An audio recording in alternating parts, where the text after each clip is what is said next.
going to take off. Some of them going to bomb.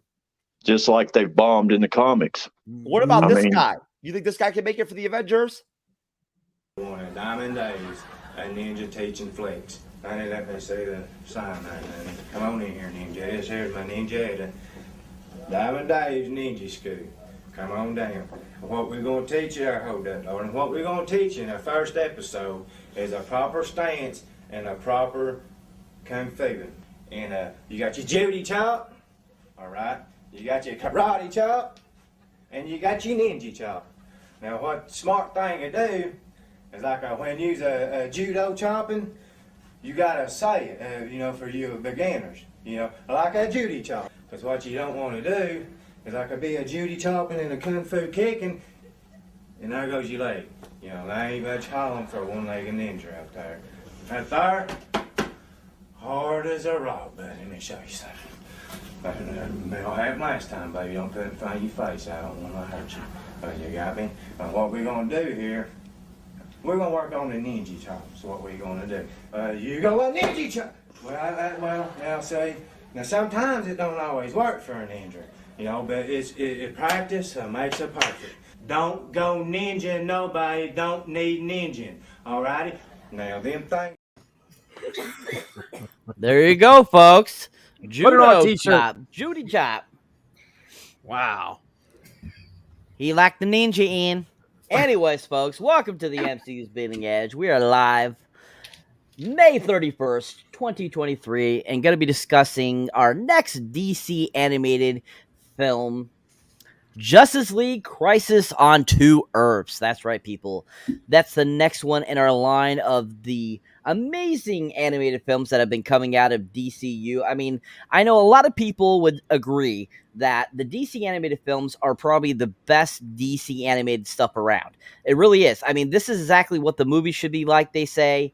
And, you know, if they could just get that same rhythm going with the DCU or DCEU, whatever they're going to be calling it now, with James Gunn, it would be amazing, I think. And supposedly, what they're saying is that this new Flash film that's coming out is the step forward in that direction. There's been a lot of great hype. There's actually been a lot of people that have seen it already that have said this is the best DC movie they've seen. So, yeah, I 100% agree that the DC animated film series have been fantastic. I'm not too familiar with the newer stuff. Most of the stuff I've seen myself has been the older stuff. So it'll be interesting to see once we get down that road into those ones to see how much has changed in the last, decade or so. But like I said, we're going to be doing Justice League Crisis on Two Earths, which was released onto DVD February 23rd, 2010. It is directed by Sam Liu and Lauren Montgomery, who both have done other features for DC Animated Universe. They've done Marvel stuff. They have been, Lauren Montgomery has mostly been an artist, but Sam Liu has done quite a bit of directing for the DC animated films, and for actually a few Marvel ones too as well. Like I said, this was a direct-to-DVD, of course, for the DC animated universe, which is fun. So I think that, even though these don't get theatrical releases, I still feel they feel very much like a blockbuster film that you go see in the theaters. So I think that, once again, going back to how good these are, they are done really well. So basically, if you're not familiar with this really is a film that shows us a ton of DC animated or DC, characters that, you might be familiar with some of them, you might not be familiar with some of them, but most of them, I think a lot of us would, know just through even, seeing a few of the comics or even just seeing through passing in other animated films and so forth.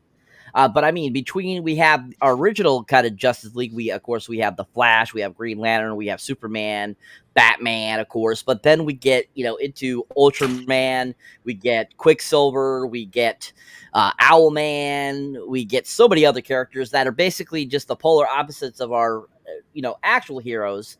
I think that this film really gives us a really good aspect of what all these characters are. And hands down, I think this is probably one of my favorite so far that we've done. I was really impressed with this one. This was actually my first time watching it. So some of you have one up on me if you've already seen it before. But anyway, so this film starts off really strong. I think we basically get kind of introduced to Lex Luthor from a different planet Earth, from another dimension, as they have mentioned in like the Flash show and stuff like that. And he is followed by the Jester. We get introduced to the Jester real briefly, which is really awesome. And as soon as he came on screen, I'm like, I swear I know that character. And I'm like, I keep wanting to go Joker, and then I'm like, no. He looks like a Jester, like a court jester. And I'm like, yeah, that's his name, Jester. I'm like, oh, duh. But anyways, Jester is introduced here briefly with Lex Luthor, like I said, from another Earth. I believe it was 13 or something like that. And they are basically going into this compound to try to steal something. And so we see them bust through these different things to get in there, and they get what they need. And then they try to make their way out, and basically Jester ends up sacrificing himself for Lex Luthor to get away.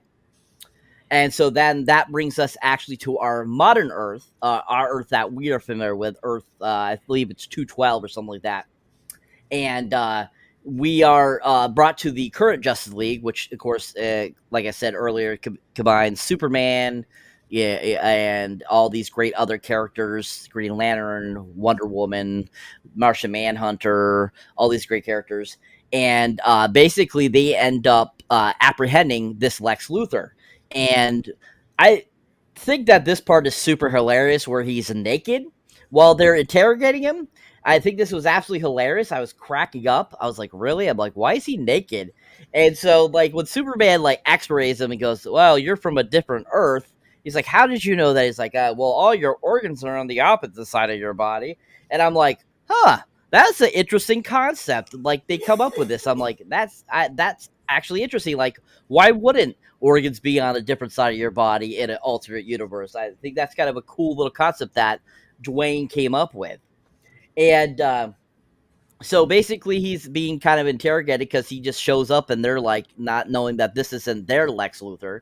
And basically, like, once again, Superman figures out that he's not, and he basically tells them what's going on, and that he's from another, Earth, and that he is a part of the actual Justice League in his other Earth. He's a good guy, and that he's currently dealing with some really bad baddies, and he's trying to find people to help him stop them.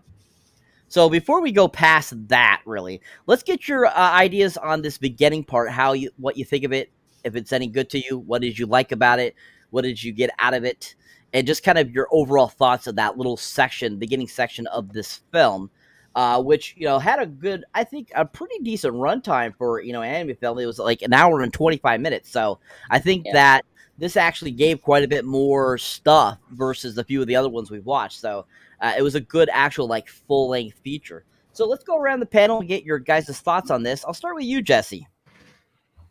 Okay. Yeah. I love the way this opens. It's one of these things where you're like, oh, it's Luthor, and is it the Joker? They're breaking into somewhere. You just know something's not right, and you're thinking, oh, the JLA's on their tail, and they're going to stop these guys from committing a crime. And then you realize, oh, wait a second, this isn't the JLA that we're used to. It's definitely see Luthor somewhat escape or get away, and the Jester. I should have put my name as the Jester tonight. That would have been fun. The Jester gets stabbed right in the stomach, and you're like watching him die. And I'm like, okay, all right, things are different here. It's a great way to open things up. I'm a sucker for alternate Earths stories. You toss those out there, I will read them just to see what kind of craziness you get into. So I was on the hook from the beginning when I first heard this was dropping. And it doesn't hurt to put the word crisis in the title of your movie either, especially if it's a DC movie. That's going to catch some eyes. But as far as what we get here at the beginning, I'm all for it. I love, just like you said, it was really interesting to watch them.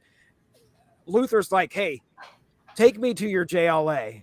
I'm going to maybe destroy the world. He's trying to get the JLA's attention. He knows that they're there. And the best way to show them that he's not hiding anything is to just strip himself naked and sit right there behind the table. But yeah, it was pretty cool to watch.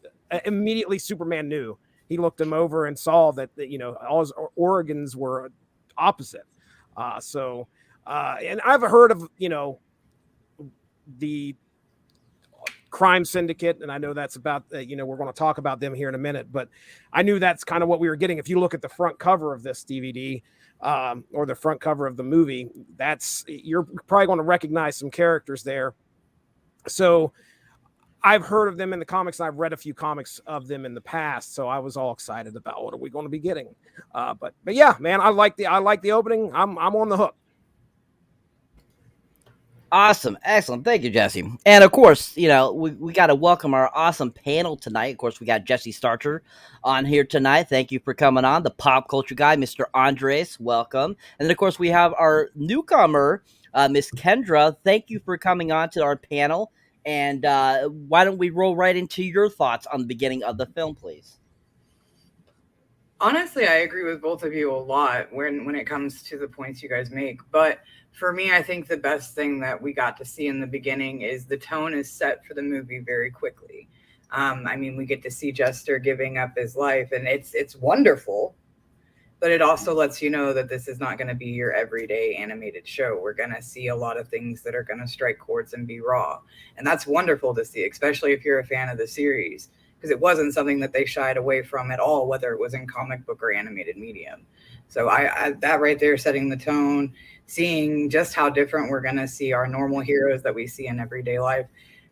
I was there for it from that. It's always good to see the bad side of someone who's portrayed so good, or as a Boy Scout, or as, people that have been put on pillars of righteousness, to see what it would look like if they went a different pathway.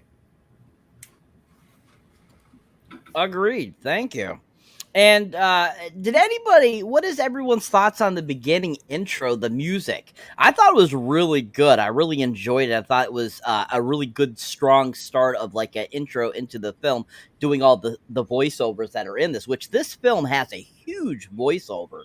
I mean, between Billy Baldwin to Chris Noth to, a huge cast. We also had, of course, Mark Harmon, Gina Torres, James Wood. All these great actors providing the voices for these characters, which I was really, I was blown away with how big this cast was for this one. It just was really well done for that, I thought. But yeah, what is everyone's thoughts on that intro music a little bit before we move on really farther than that to you, Andreas? Sure. Jesse, Kendra, what did you think about the music at the beginning there? Did either of you enjoy it? Did you not like it? What was your thoughts?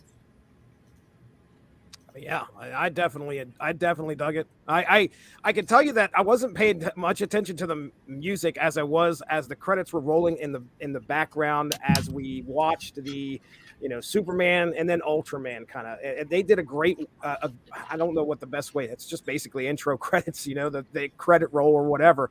But I thought that's what grabbed me the most. But the music obviously complemented it. So excellent. How about you, Kendra? I'm not gonna lie, I'm probably in the same page as Jesse. I wasn't really paying much attention, but going back through and seeing what all of the title tracks were made me giggle, because when they set them up, it was literally just for specific moments in the scene rather than them actually having a title. And that always makes me chuckle. Excellent. Awesome. Thank you. All right, Andres, your thoughts on the beginning of the film and your thoughts also on the opening track. Sure. I thought the opening was great. I mean, it introduced the concept of the multiverse very well, and by cooking you on this, premise is okay, so who's this Luthor, and what was going on with Joker, and who were the main bad guys? Seeing the variant, or the different multiverse version of Hawkgirl and Martian Manhunter, which it took me a while. I forgot that Martian Manhunter is in the opening, and later on I forgot that they mentioned how he got killed during the opening, which is funny. I thought this was a great way to hook you on the multiverse, and seeing Lex, because besides our main Justice League, this version of this alternate Lex Luthor is going to be our like eyes character to this universe, because he knows everything compared to our characters. So like he's going to give us the details and what was going on in his universe, what's the crime scene that it is, all that. So I think this was a good way to introduce Luthor. And by the way, what I love about this movie is just the humor. I mean, the jails, like when Luthor arrives into the main Justice League Earth, he like just acts nicely the person in the car that he unfortunately caused a car accident twice. And he's like, should you point me your nearest police station? And that's funny. And then when he gets to there, and then the cop just like, you have to wait, and then he realized that's Luthor. That's so funny. Like they just jump and everyone got their guns, and like Luthor, this version of Luthor is just like, okay, I want to meet your Justice League. I'm doing this world domination thing. That's like so funny. I just love that. And the naked, him being naked, I thought because his suit was maybe lead. Like we know Superman cannot see through lead, and so we don't know if his suit was lead, so he had to kind of strip it.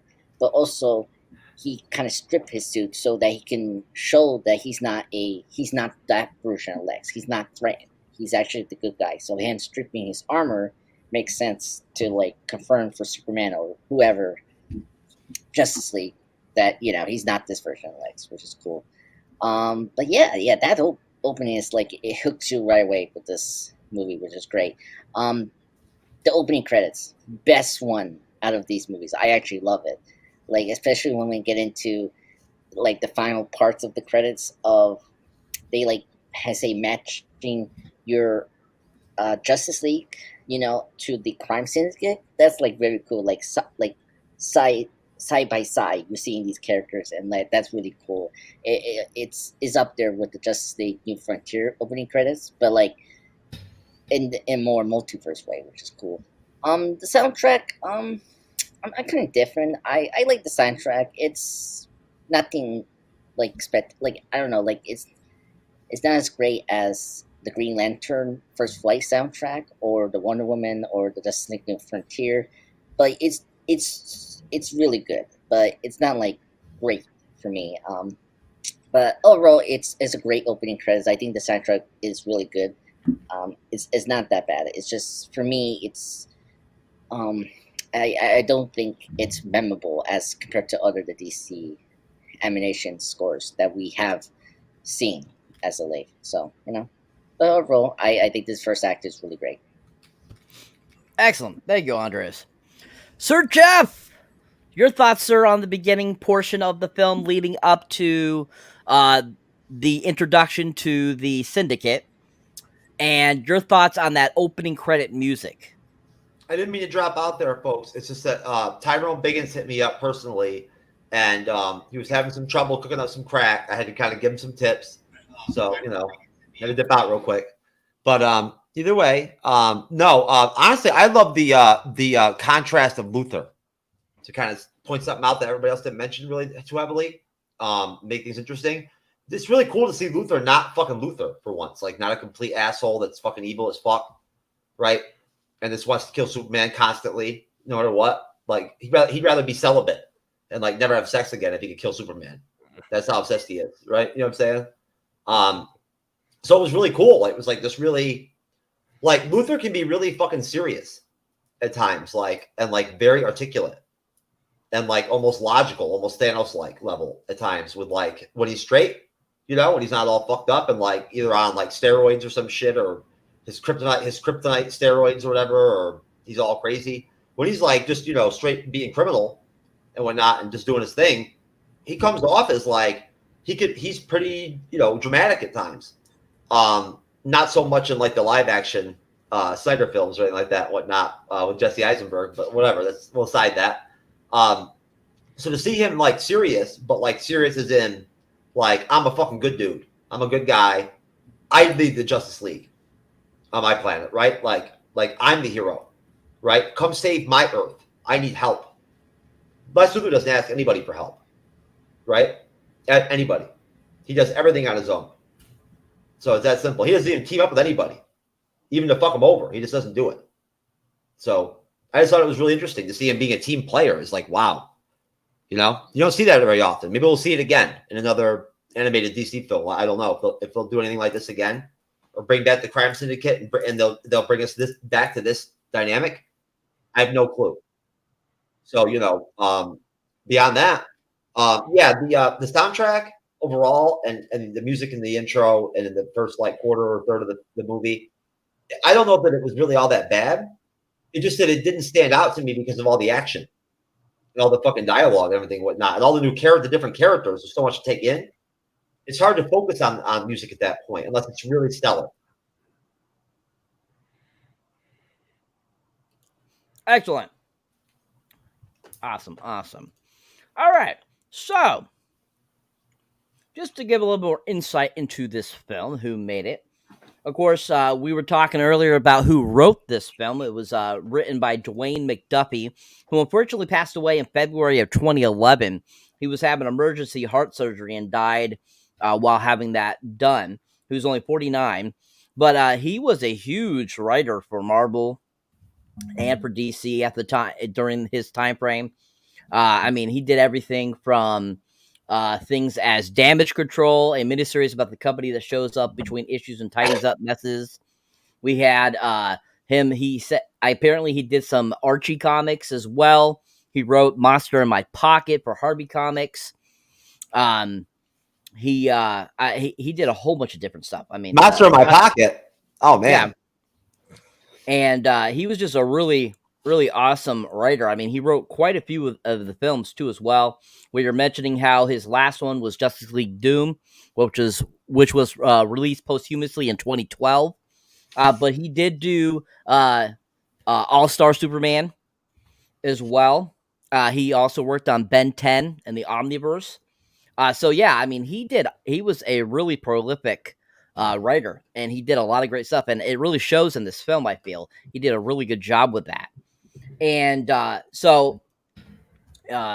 anyways, so we go. So basically, after that, after Luthor is investigated, basically figure out that he's a good guy. They take him to their new space station, basically their Bat Station, basically that Batman's putting together and stuff for the Justice League. And there he drops off what he stole from his universe, which is the quantum drive or quantum something. And basically he tells them who they're up against, who is the Syndicate. And the Syndicate includes, like I said earlier, which includes Ultraman, Superwoman, Power Ring, Johnny Quick, Owlman, and then several different like other henchmen and stuff like that work with them and stuff like that. And so we kind of get a brief introduction to who they are from Lex Luthor, and basically that he has a plan to stop them and that he needs their help to help them, and they of course agree. Then shortly before they actually end up leaving to go to his world, that's when we get kind of that formal kind of like meet and greet of the group and their command center, and we have them all sitting down and stuff like that, and they're basically discussing their next move and stuff like that. Basically, Owlman, you get kind of from his presentation and stuff like that, he has kind of his own agenda, which we'll find out later on in the film. But at the same time, you can kind of see right off the bat that he has a whole other agenda that's just not a part of the Syndicate as well, that the Syndicate's kind of helping him get to his master plan. And so Owlman, who is voiced by the incredible James Wood, he does a phenomenal job doing the voice of Owlman. I think he was perfect. Amazing villain, just like Hades and Hercules from 1997. It just was a beautiful voiceover for this character. I thought it was perfect for Owlman. And I mean, through Owlman, while I was watching this, the only thing that kept coming into my mind was as the owl character from Watchmen. I kept thinking of the Watchmen. Yeah. I'm like, wait, no, this is a different character, but it totally made me think of that character from the Watchmen. So I was like, kind of going, hey, it's the Watchmen I'm watching a little bit here. I thought it was pretty fun. So I think it was funny that that same character is very similar to what the Watchmen character is like. And but at the same time, though, we kind of have that good kind of like introduction there. We get Ultraman and stuff like that, and all that kind of cool stuff. And we're introduced to Johnny Quick, Power Ring, who is basically the alternate version of Green Lantern. Johnny Quick is basically the alternate version of Flash. Ultraman's the alternate version of Superman, which it's kind of funny how like each of these characters are exactly the same replica of the hero, but just given a different name. So I think that is kind of fun how they do that and gave them their own looks and different identities, stuff like that. And I really appreciate how they really took the effort to, really kind of emphasize and let you know who these characters are and stuff like that. And I really like that portion of the film. So once we're given kind of their introduction to them and kind of what their plot is, that's when basically the Justice League arrives in the alternate Lex Luthor's place, and they successfully go around and hit different syndicate targets, taking out different syndicate businesses and stuff like that. They eventually actually are able to subdue Ultraman and imprison him, but unfortunately, that's when Slade Wilson comes into the play, where he is president in this universe, and he basically has let Ultraman free because they'd rather work with the syndicate rather than deal with the syndicate and get rid of them, because they feel they're too powerful. And even his daughter realizes that basically, why is her father doing this? And she considers him a coward and all this stuff. And that's kind of where the Martian Manhunter and her kind of start this little love triangle going on there. And so like he basically kind of reads her mind, not really doing it like evilly, but he just ends up accidentally reading her mind because she kind of has that psychic ability too. And so that's how they kind of start like this love romance a little bit, which I thought was really cool. And so basically, after they have done that and they find out that they let Ultraman free, they're kind of like, what the hell? Like, why would you do that? You're stupid, Slade Wilson. But at the same time, I thought it was cool that we saw Slade Wilson in a totally different light here too. We got to see him in like an alternate version of himself versus the Slade Wilson we are very familiar with from like Arrow and the other DC universe type of ways they've presented Slade Wilson. And let's just say that I think this is kind of a fun version of Slade Wilson. He's like has a cane and everything. He doesn't seem as like cool as he was, but they make him out to be like he's like an army veteran and stuff like that, which I thought was really cool. And I thought different. And I thought it was kind of funny throughout the film. This portion of the film, they kind of had some like funny kind of little political things I felt they put in, like with the freedom of speech thing and a few other things that I just noticed briefly as I was watching it, going, that's kind of funny. But at the same time, it seemed very patriotic, and I feel like that was kind of like this run of the series of films. Is I felt that a lot of these beginning films were very much like, I felt they were very militarized, and this is one of those ones I felt that was very similar to that. But so after that, basically that's when they come up with a new plan, basically, and they start to come up with the complete idea to basically do this. So before we go past that, let's get everyone's thoughts on that section of the film, the introduction of the syndicate, kind of a lot of great action sequences. We meet the Archer. We get kind of all these kind of cool like showings of all their different powers and stuff like that too at the same time, and just what everyone thinks about it. Starting with you, Jesse. Yeah, man, we get right into it when they cross over, when JLA and Luthor go over it. Like they just happen to be right in the middle of a heist. And they have to go up against Owlman and I think Superwoman's involved in that one, if I remember right. But we see a lot. We see a lot of the alternate version of alternate Earth characters going up against the JLA, just like that. So I love seeing us get right into the action and watching our JLA face off with their counterparts to see, okay, who's tougher? Are they going to be able to pull it off? Flash grabbing what was that Elastic Man or Plastic Man's counterpart and like wrapping him around something? That was hilarious. Yeah. Like, help me out. It's a late Langdon Man. He's a Flashpoint character. Okay. Yeah. Elongated. Yeah. Oh, elongated man. Thank you. Sorry. Got it. Okay.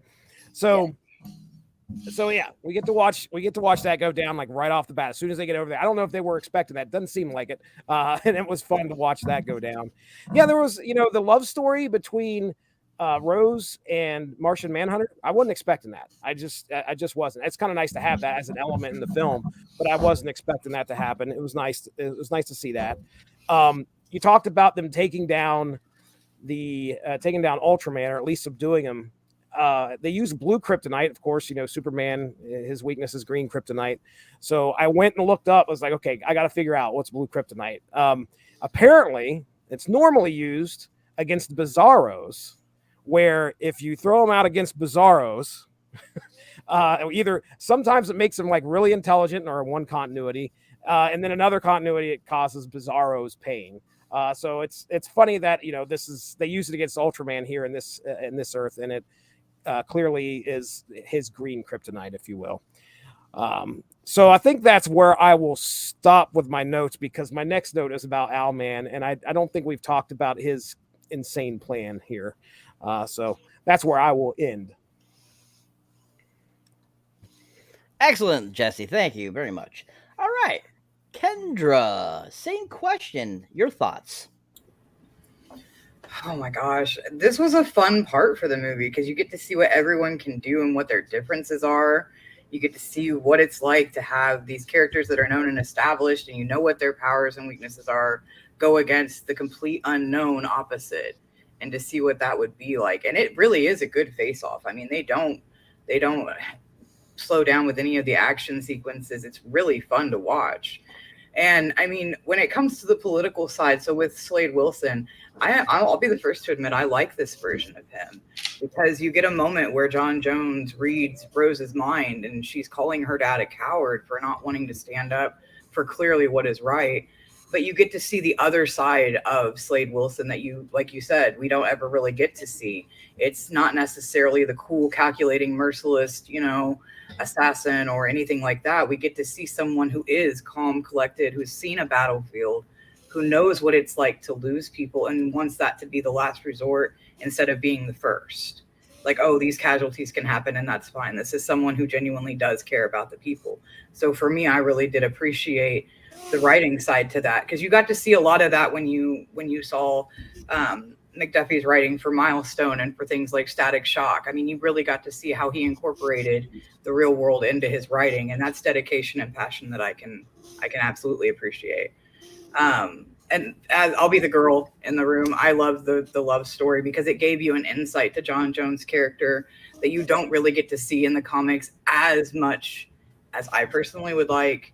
I loved the affectionate notes where instead of, having physical intimacy, it was more of a mental bond of getting to know one another. I actually really liked that inclusion. It's something that you don't get to see a lot of. So.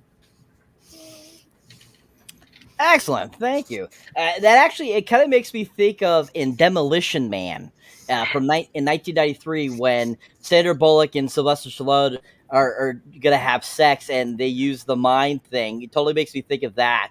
And he's like, "What the hell is this?" Like that. That's kind of what that kind of made me think of when they did that in the film.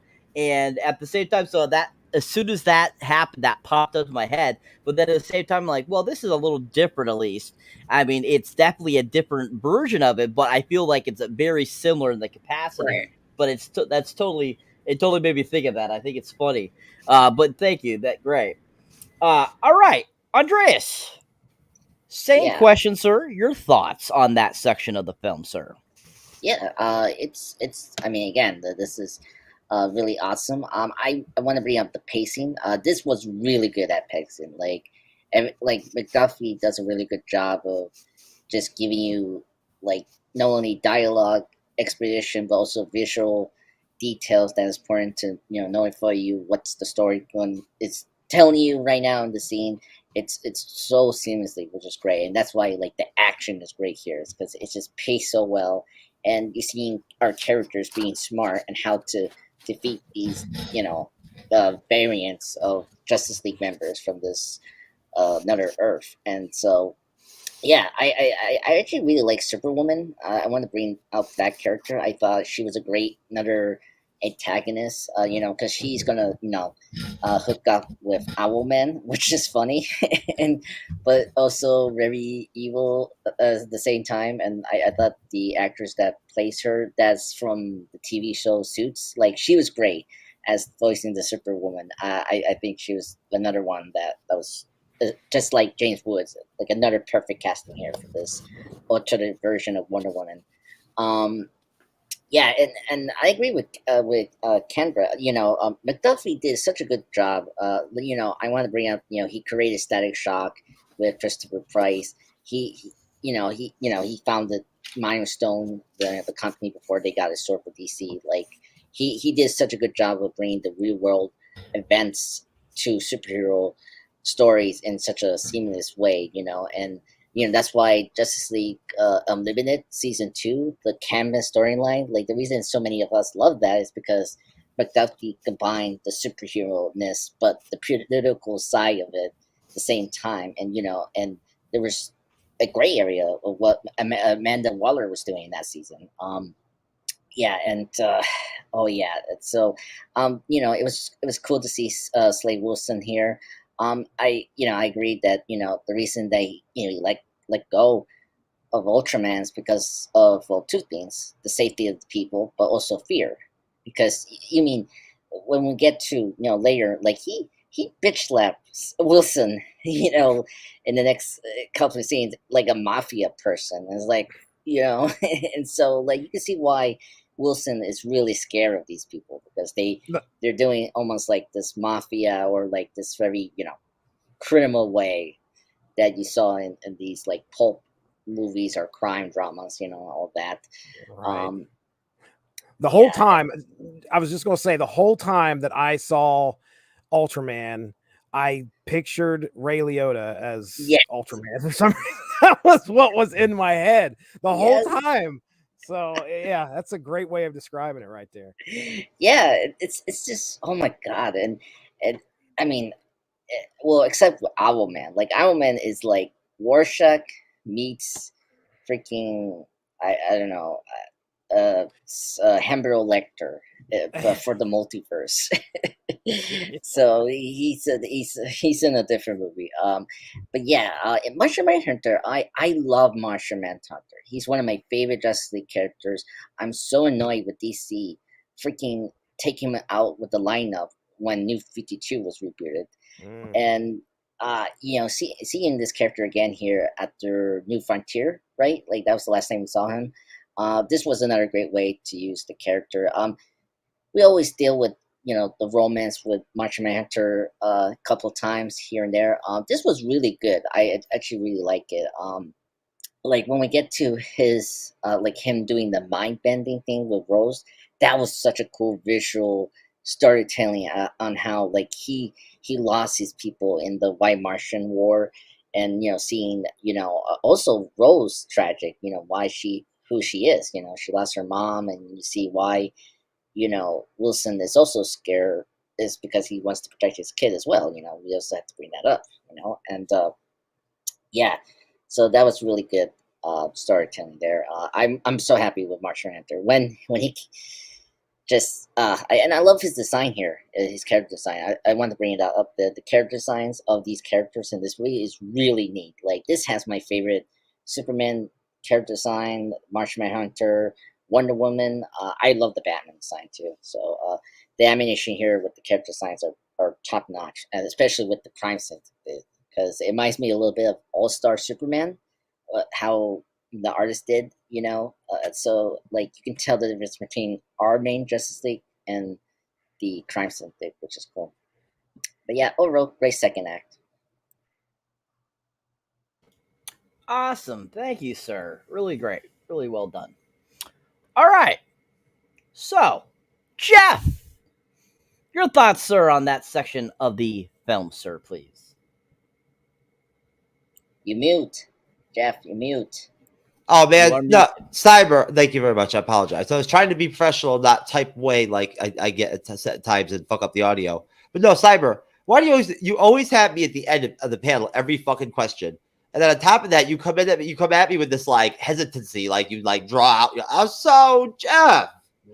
Like I'm just kidding, Cyber. I'm messing with you, dude. But anyways, no. Honestly, no. Like the cool thing for me really was the fact that these alternate versions or whatever they were, or like I guess sort of just different hero / villain type, Justice League characters that came, that started throwing down with like the real, Justice League could throw down, right? Like they were fucking nasty, and they were like they were like mobsters, like old school mobsters, right? Like straight up, like fucking James Woods out like Owlman or whatever. He sounds just like a fucking gangster from like the 30s and 40s. Literally the whole fucking the Superman guy, the Ultraman guy. Yeah. He literally talks like he's from fucking like Chicago, circa fucking Prohibition or type some shit, right? The whole time, and I'm like, what the fuck? You know what I'm saying? Like what that was a nice little like touch. I like that. How a lot of them had like a real like vibe, like a I don't know, like an old fashioned criminal vibe that you'd expect from like a Godfather film or some shit. You know what I mean? Like, but they're like in an animated fucking DC film, dude. So it's cool. It's like, I mean, they bring if they could just figure out how to borrow like 23.75% of like how good these animated films are and translate that into the fucking DCU cinematic shit, they would be able to make good films that would kill and like make money. Right? You know what I'm saying? For Warner Brothers and shit and whatnot, and for for everybody. Honestly, it makes me happy that to review these DC animated films and see. I always knew how good they were. Everybody says they are, like Cyber said. Everyone says how good they are, right? And me and Cyber talked about it privately before. But Marvel animated shit does not even hold a fucking candle to like the DC animated verse. It's not even the same shit. My apologies, Jesse. You know what I'm saying? Whatnot, Andres, but it's just the facts. You know what I'm saying? Like Marvel, I haven't seen Marvel, Disney put out anything animated with the Avengers or anything that comes close to this stuff. With the adult humor and everything and whatnot, and the adult violence, right? And just every aspect of it a lot of times is very mature. The writing's great, right? It's really solid. You know what I'm saying? It's really well written. Even when you have a lot of different characters, it's well written per character. And like I was saying in the private chat with Andres, you've got multiple actors and actresses playing multiple roles in the film. One of them playing 3, right? And then I never even noticed it. That's awesome. So no, but watching them square off like that and everything, and it not being just like a freaking a cupcake for the Justice League and whatnot, like them just whooping ass, right? That gets old. You know what I'm saying? Like, in the comics, like that's the thing. In the comics, shit's drawn out. So like, the Fantastic Four and like just the Justice League get their ass beat every once in a while. Like they just fuck everybody up all the time. But either way, no, I thought that the whole, am I going too far, Cyber? If I mention how Martian Manhunter does his own version of the kiss scene or whatever. That's a part of this. That was fucking awesome. Like that was almost poetic, I thought, in a way. Like, you know what I'm saying? Like his version of like a kiss was like showing his entire history of like what he's seen and experienced and whatnot and everything. Like that's deep, man. You know what I'm saying? Like what a way to like kiss someone, like to show them that much of yourself. It just shows like a real depth. Like, it's almost what you'd expect from a more advanced race, I guess, right? To have that kind of shit going on. I wonder what a blowjob would be like for John, right? Like, how does that go down? How does John feel about a condom, right? Where's he at with that? So that's for next show. That's for the Patreon later on, folks. But that's all. That's it for me, Cyber. Thank you, sir. Well, question: do you guys think Rose was going to be a Martian? Because I thought she was going to be Miss Martian. What? Why do you think that? Why do you think that having some of that D agenda up in her would make her into a Martian? No, because of the mind reading. I was like, okay, because like, why did Martian Manhunter get connected to Rose? And I thought that maybe she was like a Martian that she detected. I don't know. I don't know if you guys have. I would have given it to you. I mean, looking at her color scheme and the way that they had her set up, She could have absolutely been this universe's version of Miss Right. Martian. So I would have gone with you on it. Okay. Yeah, definitely. I mean, she could have been maybe originally in their original thought process could have been, and they just when they did the rewrite, they could have just kind of used some of that, but then made her Rose and changed a little bit to differentiate from being connected to that comic, like everyone was mentioned before about how this was originally supposed to be intended to be a part of that. So maybe that is the reason why maybe you get kind of that feeling. So that's very possible, most definitely. All right, so Jeffrey, you have a trailer for us, sir. I knew. I swear it was a premonition, Cyber. The minute you said my name, I knew exactly what you were going to want from me. That's how connected we are, brother. Good job, sir. Why I went in the private chat as if the fucking way to get the trailer is in there. I have no fucking idea. That's a whole different thing. I didn't have help for you. Oh, okay. I'm good. Catch me outside.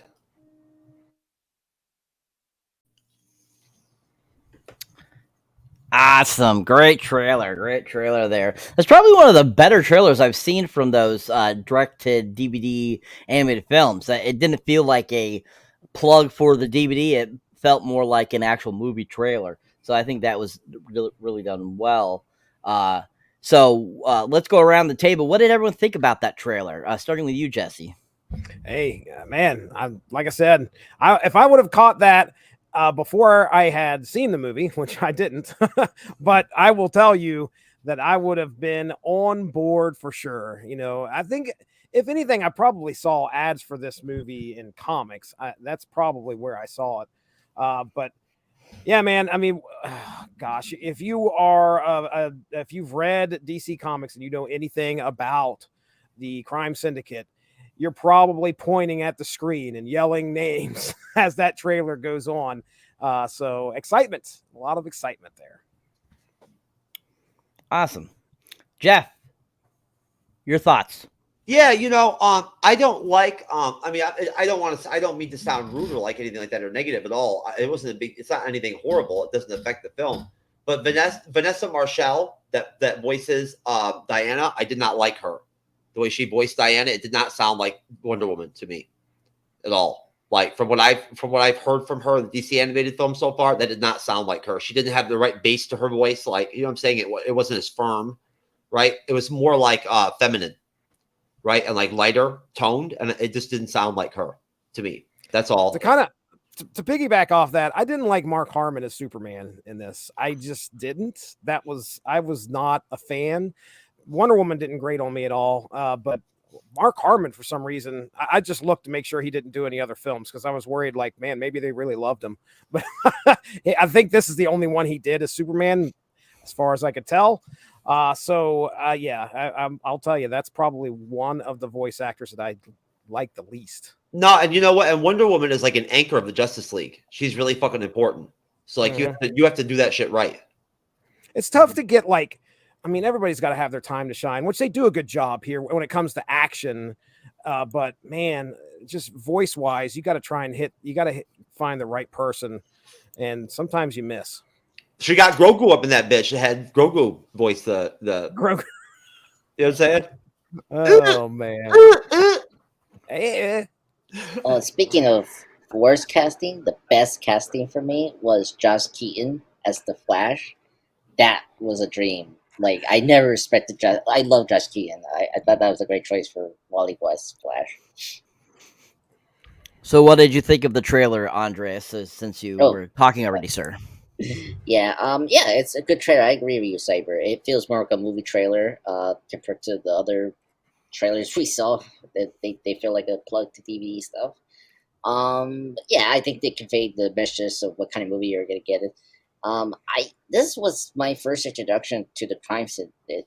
I was introduced with Owlman. If you saw Batman: Brave the Bold, because he was the main villain for I think the first season, towards the end of Brave and the Bold. So I knew Owlman the most out of this group. So it was kind of cool to see him in the trailer. But yeah, good trailer. It's really good. Excellent, thank you. Kendra, your thoughts on the trailer? It would have pulled me in with the voice cast immediately if it didn't already have the storyline that it was presenting of seeing the good versus evil, the parallel universes, and the fact that it had crisis in the name. It was already a done full deal. Awesome, thank you. All right. So as we continue with the film, by this point, we find out Owlman has developed a weapon which is called the QED, Quantum Eigenstate Device, which the Syndicate wants to use it to basically to equalize the threat of a nuclear reprisal. Basically, when Superwoman and Owlman kind of have that like secret conversation where she like kind of seduces him a little bit. That's when Owlman tells her his real, basically his real thoughts, like his real plan to overthrow everyone and basically destroy the Prime Earth. That it will destroy everyone, and basically kind of reborn everything kind of deal, that he wants to kill everyone in the universe. So basically Superwoman agrees with that and ends up saying, hey, I am in, type of deal, after kind of giving him a kiss and stuff like that, which I thought was pretty funny. And because it was pretty like Superwoman was kind of really like very sultry in this. I thought, like, even how they drew her and like how they presented her, she was a very sexual being, I thought. And I think it was kind of funny that they had her kind of play like kind of that seductress type of feel to it. And like that sequence right there, like totally cracked me up. Because like I was like going, wow, Superwoman went from like being this evil villain to like this, like, I don't know, almost like a sultry escort type of that kind of character a little bit there. And I was like, that it was just kind of funny how they. She was Cyber. She was Angelina Jolie from that movie with Antonio Banderas in the early 2000s. Original Sin. Yeah. Oh, okay. All right, if you say so. Anyways, yeah, she definitely was very sultry, I thought. And so after they, agree about that, that's when kind of Owlman is finishing his preparations on his device and everything, the QED, and basically sends off Superwoman to get a certain product he needs in order to complete the weapon. So after they transport to basically the watchtower on the regular Earth, where is the Justice League's tower, basically their sanctuary, that's when she comes in contact with Batman, because Batman decided to stay behind when all the rest of the crew went to Lex Luthor's, the parallel Lex Luthor. And so he's there and they pop up, her and her super people, which I believe one was called Super Uncle and one was called like Super something else. It was pretty funny, their names. I was like cracking up kind of reading what their names were. And they're there looking for the device that Lex Luthor had left there when he first went there. And so they're searching around and Batman comes in and starts to try to stop them. And they basically start a battle. And at one point, Batman's able to get to the console and type something into it, and then all of a sudden, out of nowhere, Aquaman, Black Canary, Black Lightning, Firestorm, Red Tornado show up to help fight the superhuman people. So basically, they have like this great kind of like battle sequence there, which is really done well and really kicks butt. And Wonder Woman and not Wonder Woman, but Aquaman is fighting a few of the different ones, and so is Black Lightning, and so is some of the others. They're all kind of battling out and stuff like that. And Batman is fighting Superwoman, and they're kind of having like another kind of one of these like twists, tips like Superwoman had with Owlman. Her and Batman have like kind of gotten their dirty thing down there a little bit, which I thought was really funny. And her trying to seduce Batman too. I'm like, wow, she gets really around. And I think it was super funny how they had that kind of mixed in there. And like she goes and breaks one of his ribs just by touching his rib cage, which was hilarious. And basically they're like fighting it all out and stuff like this, and the others are doing that, and we got to see Red Tornado and doing his thing. We saw Firestorm doing his thing. We saw Black Lightning doing his thing, and I feel like Black Canary wasn't really too much into the fight. I felt we barely saw her. But like when she first started doing her screaming thing, for some reason I was thinking she was some other character, not Black Canary. Me too. Me too. And so I was like thinking of something like, what power? She makes me think of Banshee from the X-Men. And I'm like, why am I not? Why can't I think of that name? And then all of a sudden, like finally, when they said Black Canary, I was like, oh yeah, that's right. Black Canary can do that. I'm like, I totally forgot that, because Black Canary, I feel that it's not a very used character. I don't think she's been in a lot of things. I mean, we briefly saw her in the Arrow TV series, but really nothing else. I feel like even in live action form or even the comics, or not comics, but the cartoon animated films, I don't feel they use her a lot. So it was funny seeing her, kind of trying to think about who she was. So that was fun to realize that, oh, that's Black Canary, duh. But basically that sequence, they end up fighting out, and Superwoman and her lieutenant escape with the quantum trigger. But they are followed by Batman, who jumps into the stream that they are traveling back to Owlman. So once they get back there, that's when like Superwoman's like, oh, I'm gonna have fun with you type of deal, and shows, gives the lieutenant guy has the actual weapon, and he brings it to the syndicate that are in the that room that they had their meetings in, and he basically comes in and says, sorry, I'm going to interrupt, and here's the thing that Superwoman told me to come give to you immediately, so that Owlman can finish his thing. So while basically that happens, that's when basically we'll stop right there before we move on. Anyway, so what did everyone think about that awesome kind of fight sequence? Kind of finding out Owlman's true plan. What did you think about Superwoman and kind of how her persona changes throughout this kind of section of the film? And just your thoughts on this portion of the film. Let's change it up. Let's start with you, Kendra. I mean, honestly, when I saw and first met Superwoman and got to see her personality, I think I'll just start there with it. She reminds me a lot of Frank Miller's Sin City Ladies, and how they use their charm and they use their sexuality in order to achieve what they need when it comes to the men that are in the universe. And she very much strikes me as that. That, and given the fact that Owlman and Batman are the duels, it makes sense that she would be more drawn, since that's who she's drawn to in her universe. But the fight that we get to see, where we get the not necessarily the lesser of the Justice League people that come in, but like Firestorm, Black Lightning, Red Tornado, Black Canary. I mean, when we get to see them, I really liked the one-off little humor there where they're like, oh, well, you're surrounded. It's, this is the ratio. And Batman's like, oh, really? Look behind this door. I loved that moment where you get to see these guys come in, because like you said, in this movie, we really get introduced, or not all of us get introduced, but fans get introduced to a lot of different characters that you don't typically see. You'd mentioned Black Canary specifically, and honestly, while you may not see her in the DCAU movies or the Extended Universe movies, you do get to see her in a lot of the animated series like Justice League and Justice League Unlimited. So you do get introduced to her character there, for anybody who's curious. But I like the fact that they include her, because the reason that these guys are drawn specifically is because they're the ones that are trying to join the Justice League at this point in their continuity. So I found that really cool, that we get to see not only these characters at the beginning of their journey with the Justice League, in the middle of a crisis, but we also get to see them go hard against some of, probably at this point, some of the hardest villains that they're going to come across, because it's their mentors and their, the people they look up to as superheroes, their role models. It's their counterparts where they don't care, where it really is a crime syndicate of marked men and following the mob-esque tier of how people align and get these superpowers in this universe. It's really freaking cool. So up to this point, I'm just here to watch the carnage that's about to happen.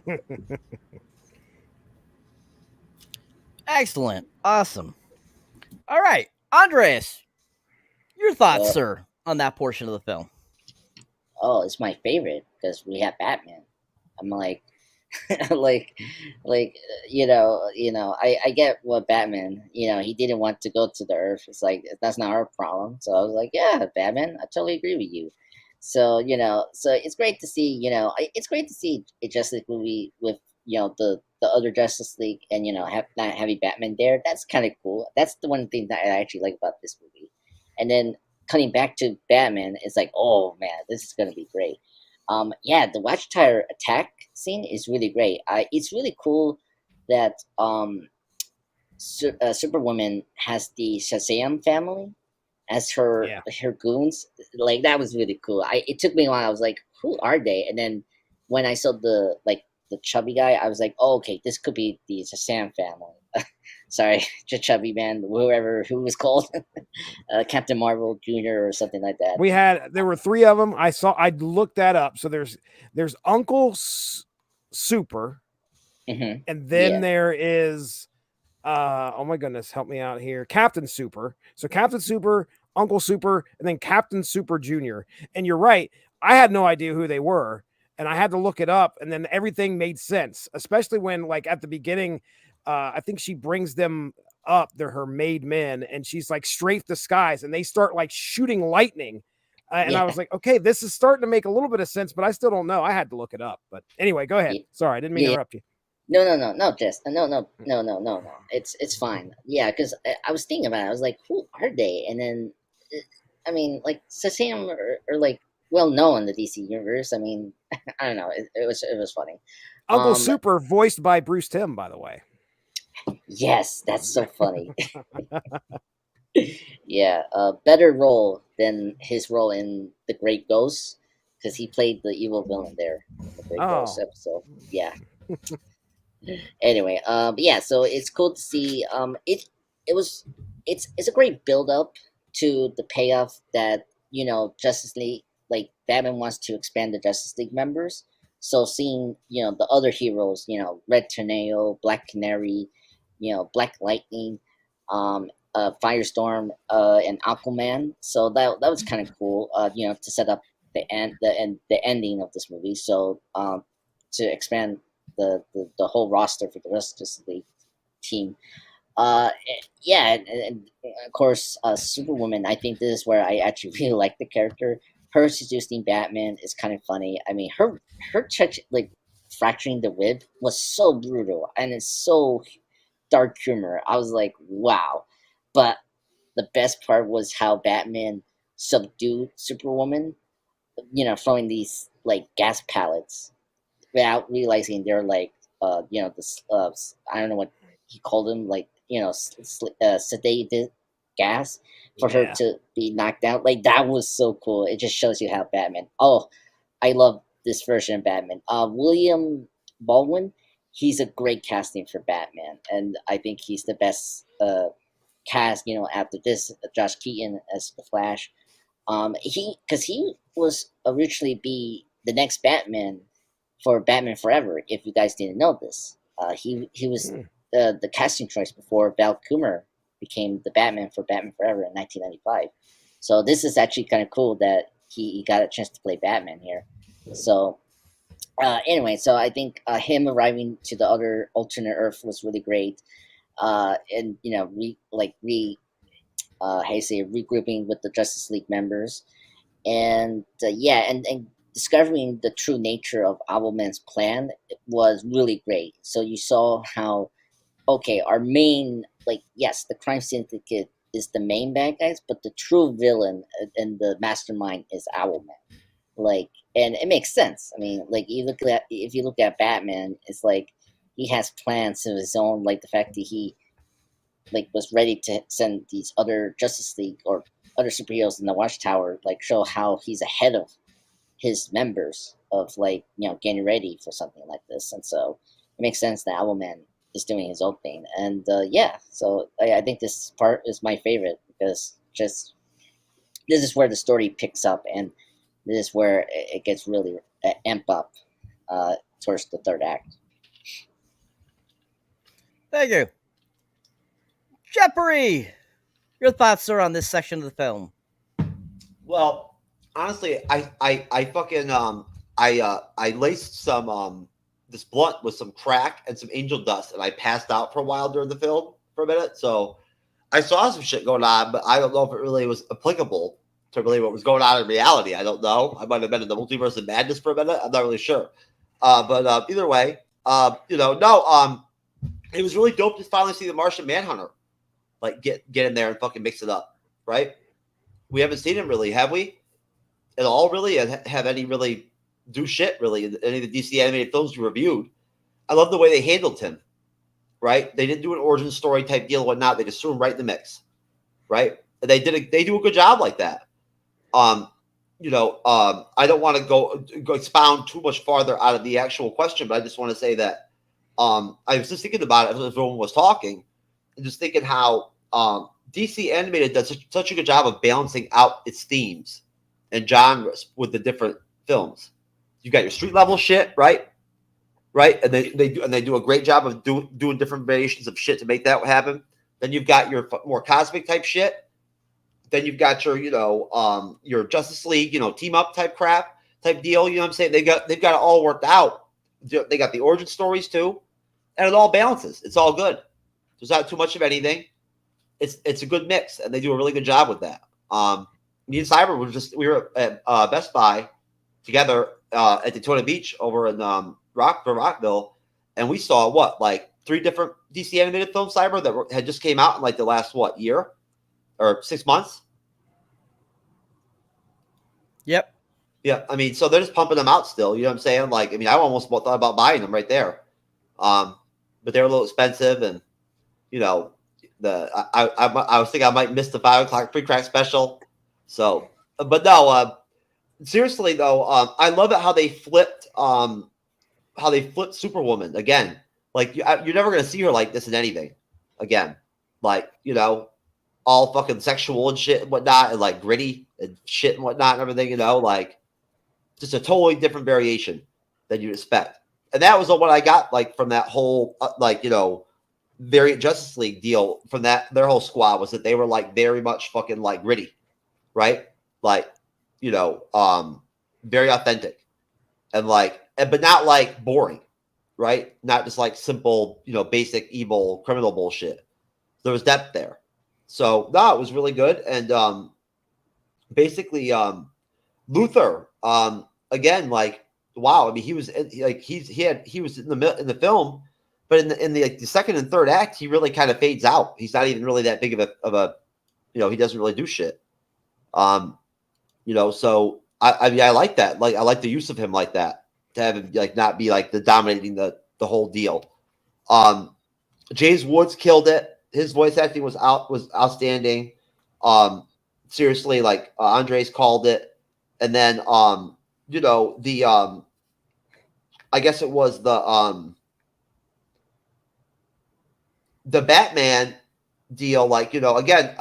I like how they balanced out the different characters. They had a lot to work with in this animated film. Like, this was the biggest roster I'd seen, right? And how they handled it, I think, was really well done. Everybody got their time to shine. It's kind of like Band-Maid, but at the same time, the animation was great, right? I didn't think it was outstanding. It was kind of like the soundtrack or whatever, right? The music. I thought that animation was good, but it didn't like evolve anything from the last couple of movies we saw and reviewed recently, Cyber, or Andres. I thought so. It didn't stand out, but it was consistent, right? So yeah, I mean that was good, and I'm looking forward to seeing that evolve as we move forward from 2010 or whatever and whatnot. It'll be cool to see. So I definitely I'm sure I've got a rating coming up soon here with a 0.75 on that bitch, Cyber. All right, sir. Jesse, your thoughts on this section of the film, sir? Yeah. How messed up is Owlman? All right. Like, not only has he developed a bomb that could explode and destroy the Earth that they are on, he doesn't want to stop there. He's like, nah, I want to take out all of reality. He goes straight nihilist, Jesse. Right, dude? He's not he's like, I just want to end all of reality. And you're like, what is going on through this guy's mind? And it's funny to watch him like talk this out with Superwoman, where he's like, yeah, life has no meaning. And Superwoman's like, I kind of like that. And I was like, well, all right, then she's on board. Yeah. So that shit turns me on. I won't lie. I couldn't believe it. So, you know, and it's interesting when you look at, okay, you got Batman and he's messed up already. So you've got to take that and make it a darker image of a darker reflection over here on this earth. And yeah, they did a good job. Owlman is definitely a very, very scary rendition of what Batman could have turned out to be. And so, yeah, a brilliant scientist who is going to blow up and destroy all of reality. I will say, I am a fan of these types of stories, you know, this type of, you know, alternate reality, alternate timeline, storytelling. I wasn't jiving with the whole destroy Earth Prime, which I don't know if I've ever heard that in DC reading it. I don't read a whole lot of DC comics, but I don't know if that's something that I've ever seen where like I got to find Earth Prime, destroy it, and it's going to cause a chain reaction or wipe out all of reality. That's just the nerd in me. I'm sorry. That was probably something I shouldn't have picked on. But Superwoman versus Batman, you know, just like you said, Batman, he's been chilling out. He didn't want to go over there, which I agree with Batman as well. Like, we got one Earth here we've got to worry about with billions of people on it. You want to go to a whole, where does it stop? Where does the Justice League draw the line? You know, what reality, how many billions of people do we have to try and save? All right, fine. So I understand Batman hanging out and not wanting to go over there, but we hadn't seen him the whole movie. And then all of a sudden it's like, oh, we're back at the Watchtower. And here comes Superwoman. And it's neat to watch him try and fight her off in the rig from Aliens, like the loader rig from Aliens. That was pretty cool to see. And yeah, definitely great to see the other JLA up and comers show up to help out Batman. You know, I'm sitting there, I'm pointing out, oh, look at that. There's, oh, yeah, you want to see all those powers in action and going up against Uncle Super, who was the last one to fall, and Black Lightning's the one that I think takes him down finally. So it was good. It was good stuff, man. I think the thing that stood out to me was just like how insane Owlman is and what his plan's going to be. So excitement. I'm ready. I can't wait to see how this is all going to turn out. Yeah, same here. Excellent. Thank you, Jesse. Yes, Jeff, what would you like to bounce off, sir? I was just going to say, though, that Jesse made a really good point. I mean, everybody's been killing it on the panel so far. You know what I'm saying? Like, I've been having a good time here. I'm basically just, like, ripping off shit from y'all for, like, content later on shows. You know what I'm saying? Like, just make something coming off. You guys are saying shit. I'm writing it down, right? You know, some straight up, you know, what are they called? Milli Vanilli type jazz, right? Over here, fucking getting after it. This is how I do it, Kendra. That's what I African Prince your ass, motherfucker. You feel me? Anyways, but no, seriously though, good call, Jesse. Like, bro, Owlman ain't fucking playing, dude. Like, No. I mean, he didn't even try to redeem nobody. Like, he's like, fuck it. We need to end everything. Like, I don't even have a reason. Like, you know what I'm saying? Like, I'm pissed off, so fuck it. You know what I'm saying? Like, it's, you know, whatever. No, I mean, I know it was deeper than that, but like, they did do a great job of selling the whole, like, the device fucking blah, blah, like, create that dynamic in the film where, like, there was that theme where it was like, oh, this fucking device is so demonstrative. Jesus Christ, you know, whatever. Like, let's unite for the powers of good and shit. It wasn't like that, right? Like, they didn't deliver on that one, but it's still a good film. I'm just saying that whole deal didn't really. It was about as fucking, you know, as intense for me as citing as She-Hulk. In any variation. That's right, Cyber. I'll happily fucking drop a quarter in the She-Hulk fucking drawer for that bitch. Anytime. Feel me? We all know. Hot D. With Jess' point about the Prime Earth, I think that's just the sign for this movie because I mean, prior to the New 52, they always called the Earth 2, Earth 1, Earth, like it was always numbers. In this film, they didn't do that, so it was sort of weird because they were giving names. Like it was like Earth something something. like it was weird. I don't know why they didn't go with the numbers. That's always the Yeah. thing for DC. Same. You know, and Marvel. I mean, Marvel is Right. doing that. Right. Totally. Awesome. All right. All right. So, as we proceed on, so after that awesome battle sequence, basically Batman's able to defeat Superwoman and basically ties her up in iron chains. They have Superman do that while she's unconscious because Batman basically gets her to inhale this gas that knocks her out. And so then she's basically they transport her along with Batman himself to meet up with the crew with the JLA, and they end up basically traveling to the Syndicate's base, basically. And then when they get there, that's when another giant battle basically ensues. And during this battle sequence, basically all hell breaks loose. So we have them all going basically just all over the place. We see Johnny Quick fighting the Flash. We see the Green Lanterns fighting each other. We see the Supermans fighting each other, all this kind of stuff. And they just basically have like this all out brawl basically until finally while Batman and Owlman are fighting, Owlman's able to basically get his bomb and get himself transported to Earth Prime. And after Owlman gets to Earth Prime, back on the base, that's when the Syndicate decides to work with the JLA to stop Owlman from doing what he's doing, because if they have no Earth, they have nothing to rule over. So basically, that's when, basically figure out that, one of them needs to be transported to Prime Earth where Owlman is to stop him.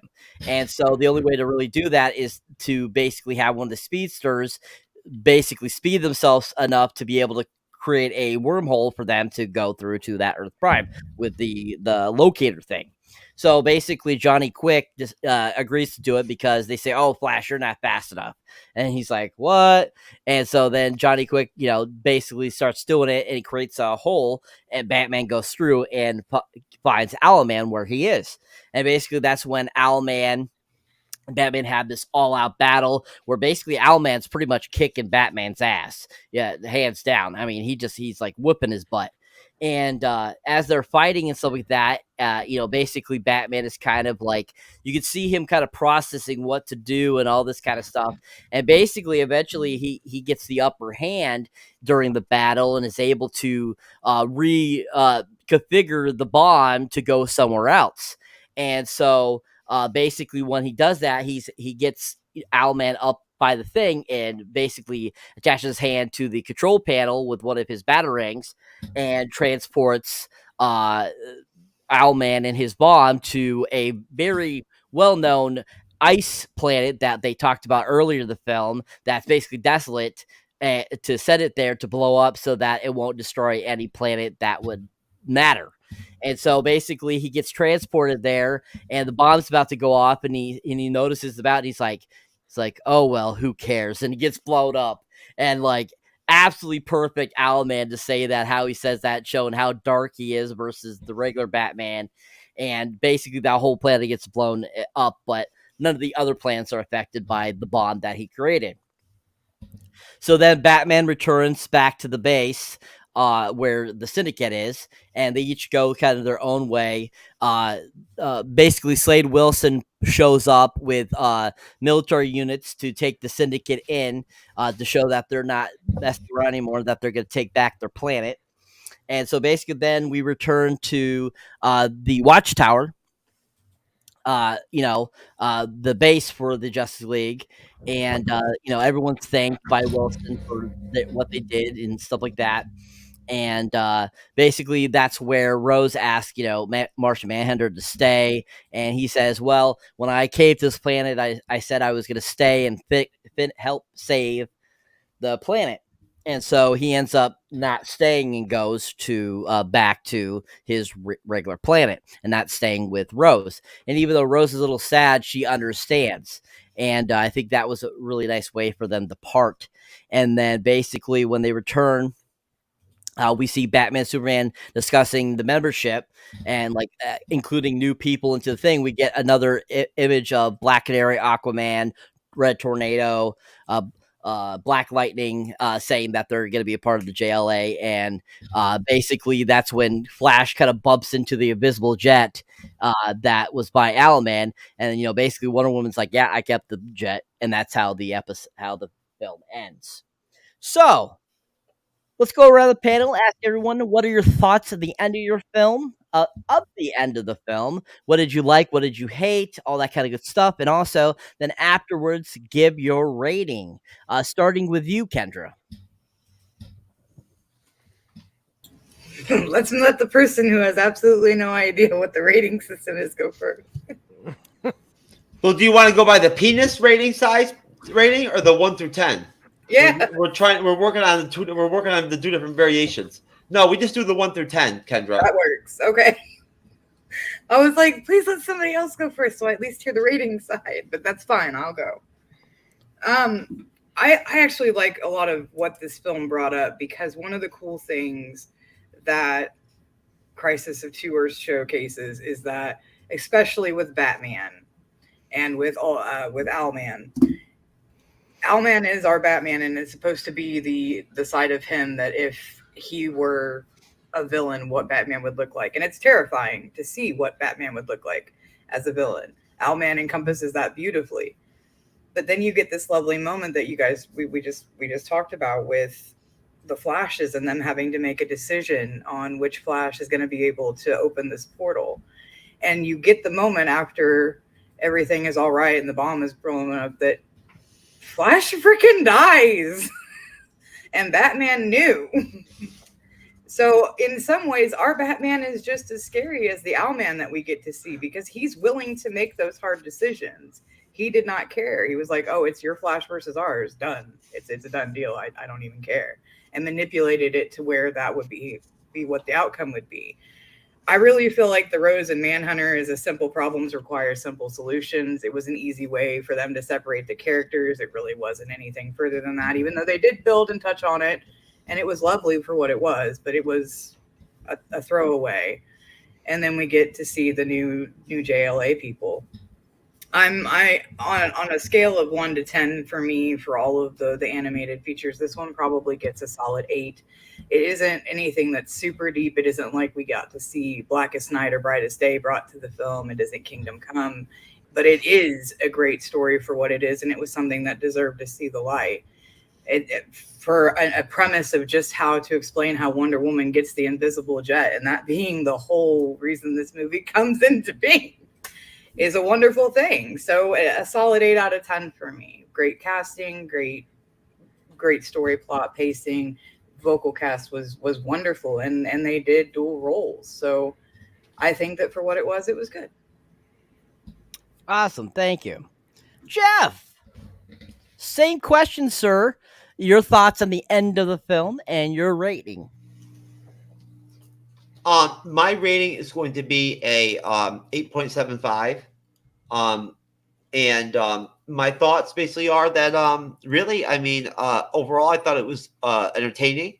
I'd already seen it before one time at night, like as go to bed, like a go to bed fare or whatever, you know, to change things up, because I was like stuck on Hulu for a long time. You need to change things up.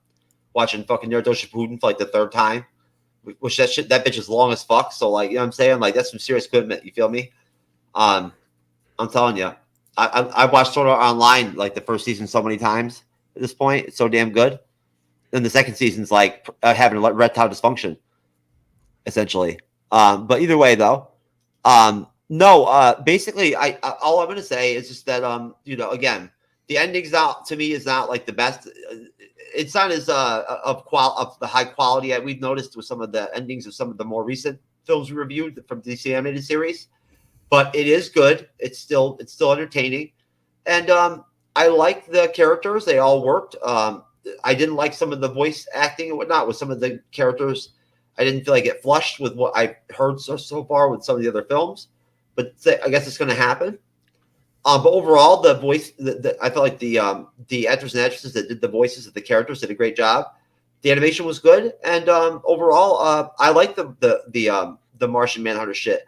I'm not a big DC Comics person. I only read a couple of them when I was a kid. I was more into Image and Dark Horse and shit like that and whatnot and everything. But I was like DC. It was Marvel or it was Images or Dark Horse or, you know, something like that. I read like the Sandman and shit, you know, all that crap and everything. But besides that, I don't know that much about DC. So like I don't even really know that much about his origin story. So I just like seeing him. You know, like it was nice to see like them extending out with the Justice League team in the animated film series, right? And adding these other characters. So no, besides that, I just want to just thank very much Kendra and Jesse and Andres for being on the panel with me and whatnot and everything and tolerating me. And Cyber, thank you for doing a wonderful job tonight moderating, sir. You did a wonderful job. Thank you, sir. All right. Andres, same question, sir. Trying to be nothing but clutch for Cyber and I are these.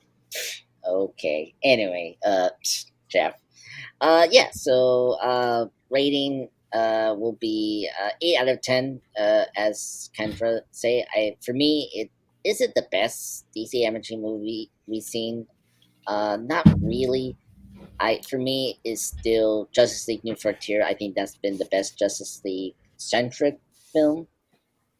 This is second after that. I mean, it does a good job of handling the ensemble cast, and yeah, there's miscasting in certain characters, but I think overall this is actually a really good cast of certain characters that we love.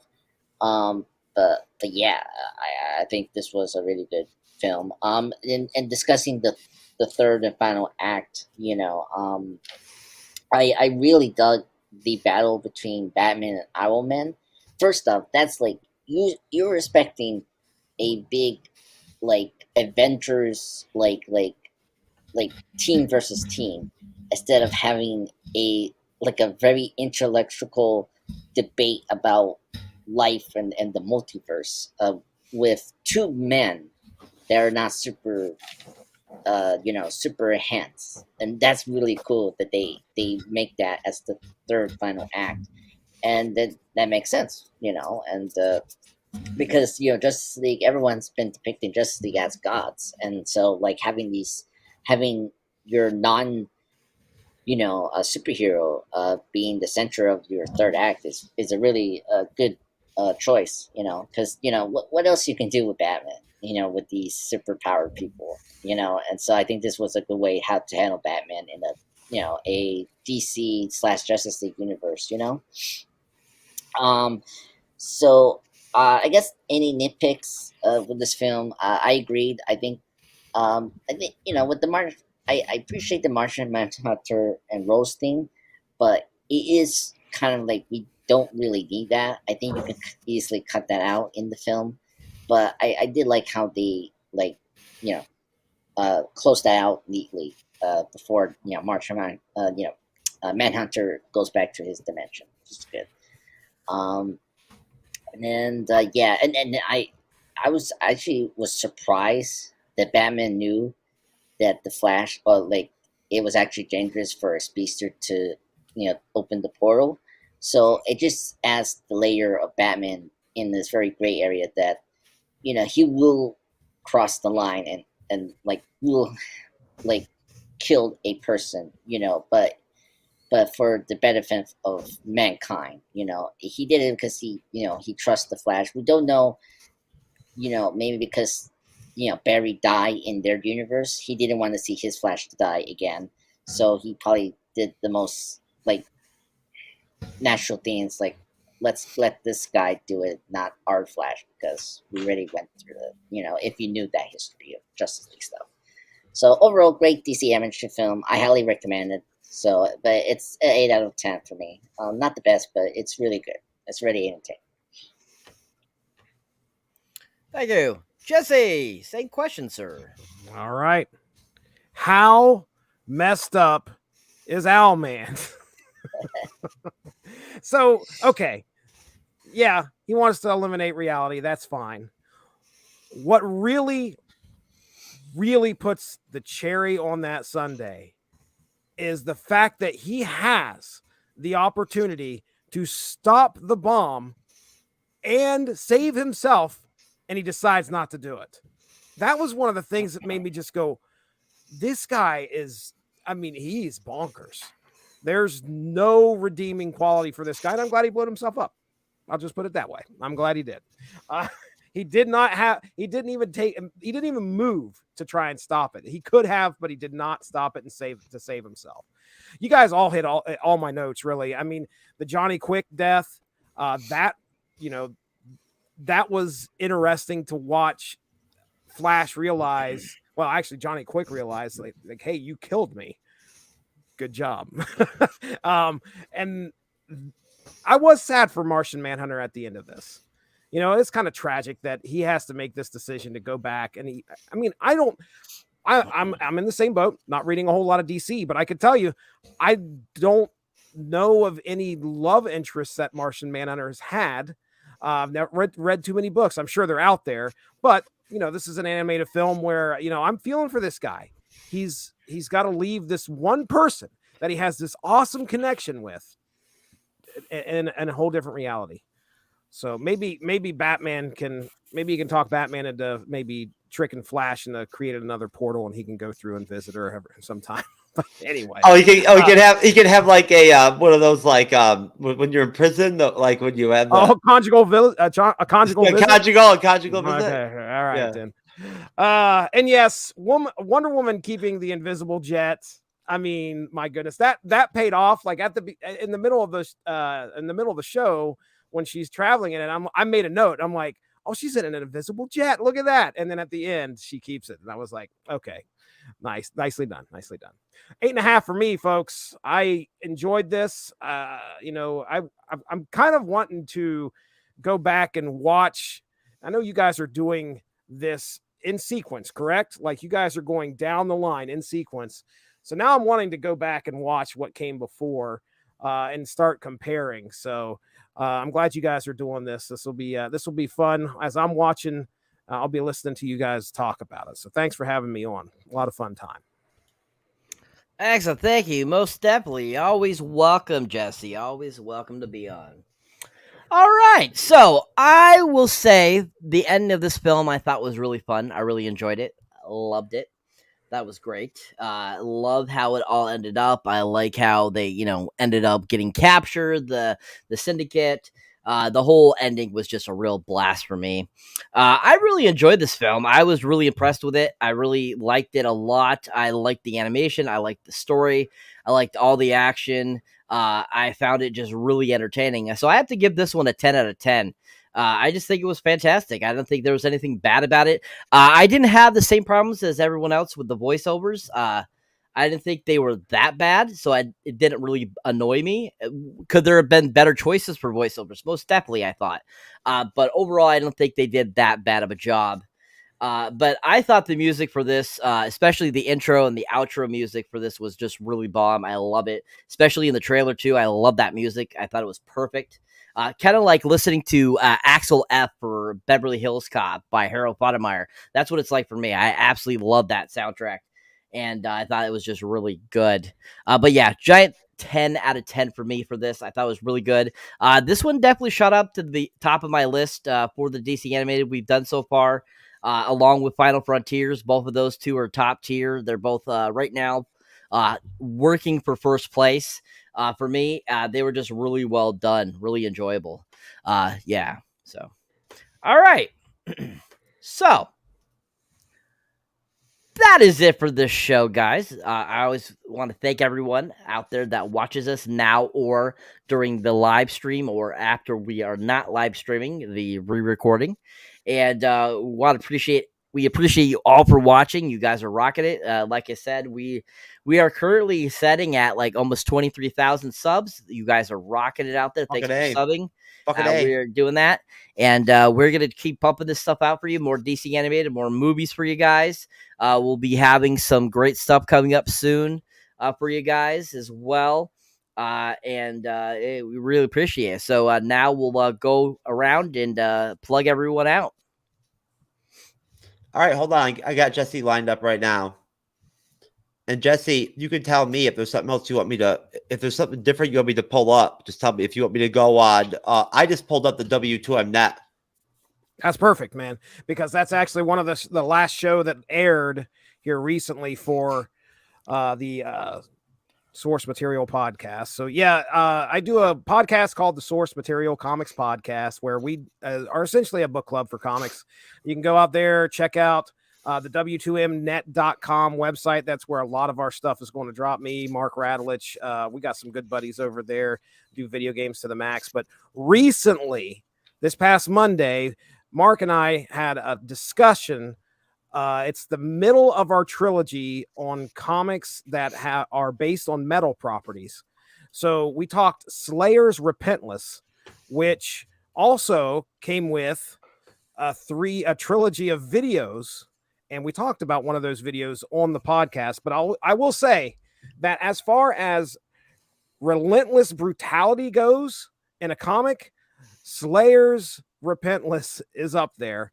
But also, annoyingly shoving your lyrics into the dialogue of a comic, that is also a problem with Slayer Repentless. So you want to hear me and Mark cry about that because we hated it. You can check out that podcast. And also, I do the Unspoken Issues podcast. It's a 90s podcast. It's on the same Source Material Comics feed. We usually alternate shows. It's either Unspoken Issues one Monday or a Source Material Comics podcast on another Monday. But anyway, we talked Judge Dredd America a couple weeks back, so you could check that out. That came out in 1990, and it was a great story. I don't read a whole lot of Dredd, and I will say that this is one of the most memorable stories. If you talk to people who do enjoy Judge Dredd comics, this is one of the top tier ones. So there you go, ladies and gentlemen. Thanks for having me on here. I appreciate it, guys. There you go, folks. And you know what? And we have nothing but love and respect for Mark Rutledge and for Alexis Hania and for Robert and for everybody over at Rutledge and Broadcasting Network. Honestly, Jesse, it's good to see you again, brother. You always seem to come through, man. Every 3 or 4 months, Jesse pops up like he's right at the door, like a motherfucker clock, like right on the dot. Here you know I what I'm saying? We appreciate that, bruh. For sure. You feel me? Anyways, though, Kendra, I'm gonna pull up your Twitter, and then if there's anything else you want me to pull, just tell me right now. If there's something else you want me to pull up, I'll pull it up right now for you. Is there anything else you want me to pull up? No, you're more than fine. Because honestly, this is my baby page. It is very adorable. Look at my little vampire things. Do you want me to scroll? No, if you want to, it's fine. Between this page and my Devour All Words page, those are where all of the writings can be found for the reviews that I do for Dark Knight News or for DC Comics News, as well as the podcasts for them for DC Comics News, where we do anything from the latest news that we get out of DC, from fashion to movie reels to casting choices to new comic releases. But we also review the Harley Quinn animated series, waiting absolutely patiently for the next season. But honestly, Twitter is really the best way to get a hold of me. It's where I'm most social. It's where I'm actually going to see notifications. But it's where all of the reviews for books like Harley Quinn, I'm doing Joker, the Man Who Stopped Laughing, as well as the JSA, a new series that we've got coming out featuring artwork from Michael Janine. Honestly, this is where to find me. It's where everything is. It's where my writing is as a lady of horror. It's where my reviews are. The podcasts will go. And if you just want to stop by and say hi, go for it. There you go. And she's definitely a dope ass person too. I'll tell you right now. She's cool to talk to. I've enjoyed having a conversation with her on the phone and whatnot and everything. She's good people. Andre's my friend. Which of your 17 different YouTube channels and podcasts would you like, or 70 or whatever, would you like me to highlight this evening? No, folks, I had 2 channels. Don't listen to Jeff. He's a little cuckoo now. He thinks I have multiple channels. Yeah, 70. Yeah, sure thing. No, I have my one channel here. I just put it in the chat. It's the Pop Culture Guide channel. I got it. Hold on. Yeah. I gotta say, I like your hat. I'm actually jealous. I want that hat now. Hey man, listen. You know what? I'm already Cyber knows. I've already been looking it up. I've been looking for deals and whatnot and everything because the MCU is going to be dropping the X-Men soon. So Yes. like, you know what I'm saying? So at that point, like, it's on. So you might as well go ahead and start getting that fucking X-Men gear now while you can, right? Yeah. I mean, seriously. But no, I love rocking X-Men shit, man. Nobody does anymore, so it's nice to like rock it out. I appreciate the compliment too, bro. Yeah, I like the hat. I love it. I'm a huge X-Men fan. Me too, man. Me too, dude. The '90s X-Men team was the fucking best. Yeah. Oh, you brought up, yeah, the the Abomination, the Marvel Abomination, because Marvel doesn't like invest on Abomination like DC does, because they have the right team that really loves DC, where Marvel, like, because Marvel is very much brand like protected, like they protect their characters so much, like that's one of the reasons you don't get a lot of Marvel direct to animation films. They tried to do that. Actually, if you know this, Marvel Studios started because they wanted to own their profit, and guess what, the first thing they did was do direct animation films before they did the live action films before Iron Man. So that's the big thing. Yeah, so here we go. Here's my channel, Andreas Pop Culture Guide Channel Presents. As I said before previously, I do all things pop culture, films, TV, characters from Marvel, DC, anything. So recently, today I just posted a podcast on Fast 10 with my good host Chris. I just finished up a Fast and Furious 6 10th anniversary tribute. So the plan for this week, Friday, I'm gonna hopefully post a Fast and Furious rank a series of all the Fast and Furious films and what's like our least favorite to our favorite. That's gonna come out hopefully Friday. And tomorrow, probably do something Spider-Verse related because guess what? Friday is Spider-Verse coming out, so that's good. I'm so excited for Spider-Man Across the Spider-Verse. So far it's getting good reviews, which is good. So expect something Spider-Verse related to come in this channel. But yeah, so check it out. Check out the podcast, Andreas Pop Culture Talk. So and there's going to be more coming soon. So and in June as well. So, but yeah. Okay, you heard the man. Anyways, folks, and of course, I don't really have anything to plug for myself. All I can do is plug for the Bleeding Edge until I get either get our OnlyFans going and whatnot and everything, or I start working on my individual content. Jesse, I'm starting a new YouTube channel and podcast called Dick Pic Logic. Logic. Yeah, Dick Pic Logic. Dick Pic Logic. Yeah, that's the title. I don't. Why do I feel like I should not even ask about it? It's fucking awesome, bro. Tell me that's not a dope title. No. I fucking love it. The Logic. I fucking love it. I can't wait. I'm fucking literally chopping the bit for that bitch. But until then, right, I'm getting after it. But until then, I will actually just show really quick our actual YouTube channel for once. There's Jassim, my little brother. We had a very tender moment, folks. We had Great Nate on, and we had Jassim on together for the first time. And I've known Jassim for, I don't even know, almost 5 years now, I think, or 4.5 years I've known Jassim. And he's the same age as Nate. They're both 22. There's Jay from Danny's DJB Productions. And look, they're both living in the same condo complex and shit, right? That's amazing. Yeah. They're actually in the same spot at the same time. For real, yeah. You know what? Here, I'll just go ahead and I'll play a little bit of like the beginning of the show for live plug. Dude, I dropped this. I dropped that on Jassim, bro. You should see this face, dude. Oh my god. That ties right in, folks. That ties right into Star Wars. It ties right into Mandalorian season 3, right? I mean, what could be more interconnected than like the African American version of Grogu dancing and shit with a machine gun, right? In a bathroom with some dude taking a shit and two chicks fucking half naked fucking dancing and shit, right? It's like there you go, folks. Professional as usual. True knowledge as best. You gotta love it. So there you go. There's my plugs, right? What do you think? What's everybody's ratings on that? Just that portion of the show right there. What do I get? Kendra, what do you got for me? 1. No. 0.75. One. How did you know that's the exact same size as my penis? 1 inch. Oh What my the fuck, gosh. man? Come on now. How you call me out like that? Dick pic logic. Yeah, that's it, baby. You know it. Tyrone Big is gonna be my co-host. Oh man. Anyways, I'm sorry, Cyber. I apologize. I'm having a good time with these good people on the show and not the panel, so.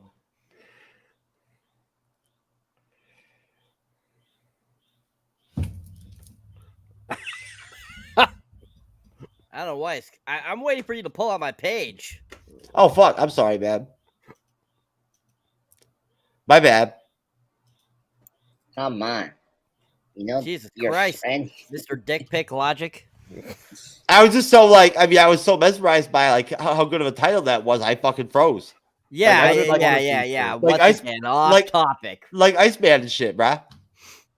Anyways, people, how we doing out there? So if you enjoy me moderating or you just enjoy me on the panel in general, you can definitely go check out my awesome channel under Cyberneticshark. You'll find me on YouTube, TikTok, Instagram, Facebook, Twitter. You'll find me everywhere. My most recent things are up there, guys. I'll be having my Fast X review up by tomorrow. And I just recently did my my first Beverly Hills Cop little short for you guys there. Also, I'm doing, because June is my birthday month, I'll be doing my first ever giveaway of a digital copy. So anyone that goes out there, subscribes, leaves a comment in one of the videos saying you have subscribed and you want to enter, you got to say, I want to enter the contest. On June 28th, I will be picking a winner and might even 2 winners. I have a few different digitals I don't need. So I'll be picking a winner on June 28th for a digital of anybody new that subscribes to the channel. Once I have done that giveaway, the next giveaway will definitely be for the people that have already subscribed to me. But yeah, let's get me to at least 700 and something by my birthday, which is the 27th of June. That's my goal. So yeah, let's get out there and get this contest going, people. But yeah, you'll be seeing more Beverly Hills Cop shorts coming up shortly. Spider-Man and Spider-Verse review will be up sometime next week. And be looking out for June, people. I'll be going every week this month coming up to a movie. So you'll be seeing a lot of new reviews, people. So keep an eye out. Yeah, June's going to be busy.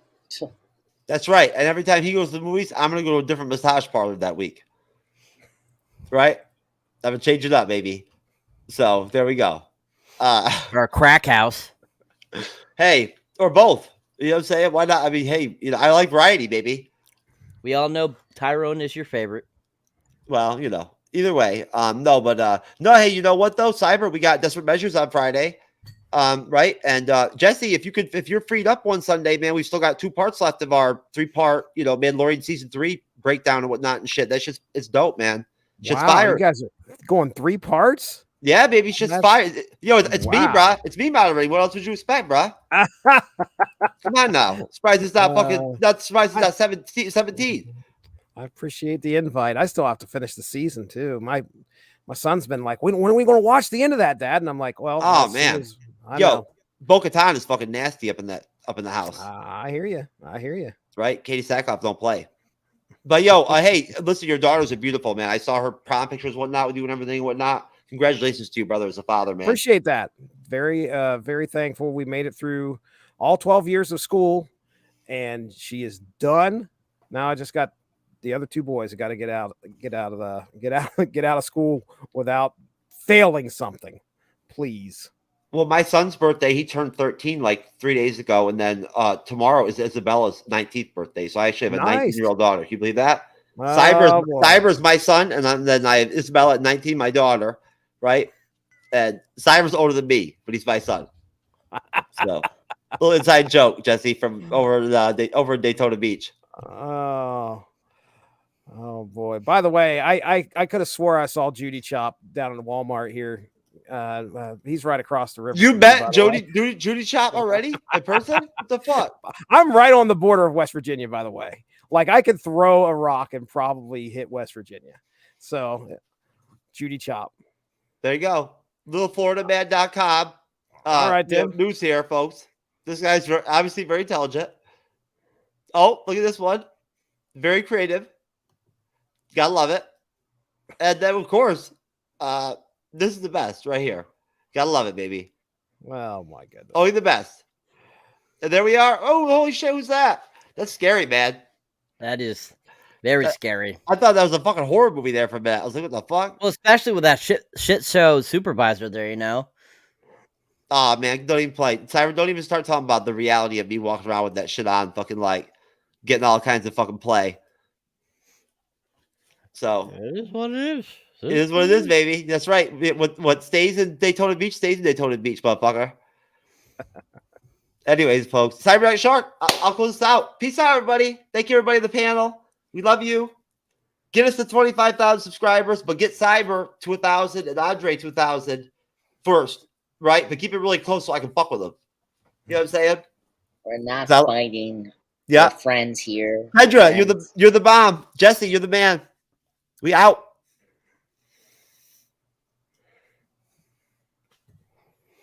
Oh, close out.